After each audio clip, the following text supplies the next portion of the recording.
Welcome to a day in my life, National Museum Edition.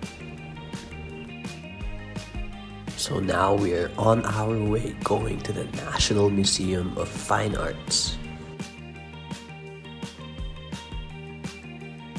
Now I'm here.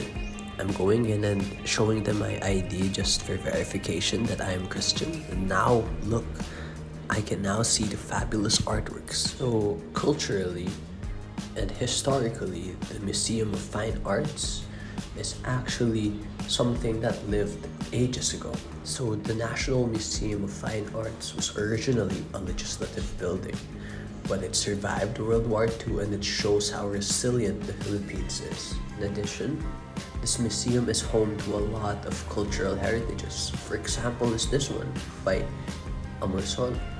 Now, if we look at the architectural style of this building, it's a neoclassical style. This type of style mixes the Filipino and colonial styles.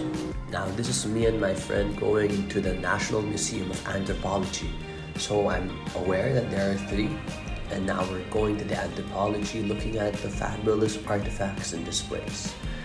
So if the other museum, which is Fine Arts, is full of paintings, this one is full of objects and artifacts. So basically, the clothing and artifacts in this museum shows how diverse the cultures are of the Filipinos. So the Museum of Anthropology actually protects and promotes Filipino culture.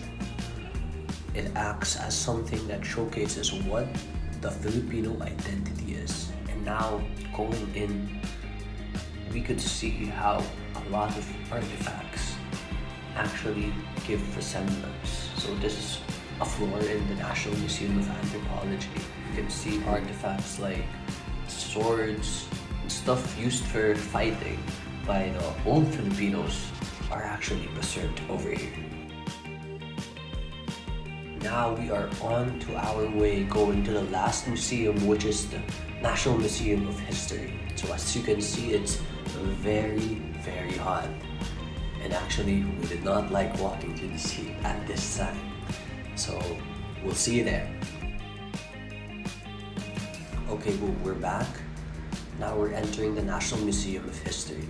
As you can see, the architecture is actually so on point, and this is what I'm talking about, the 90s. Their architectural style is so creative. Now, we went to the famous elevator where it goes up, and I'll just show you the next clip. Watch this. Boom. Just look at that beauty of this museum. Now it's pretty self-explanatory. History itself shows the history of the Filipino people along with some stuff like this, showing our fingers, hands. Look at that. Oh, big hand. Anyways, let's move on. And here we could appreciate more the architecture. Oh, look at this. And there's games wherein we can see and test our knowledge of understanding to the place. But basically, the National Museum of History preserves Filipino history and the creatures surrounding the Filipino. That's all. This was actually like a 3-hour trip for us, and we enjoyed this vlog very much. But now we're gonna leave. Bye-bye.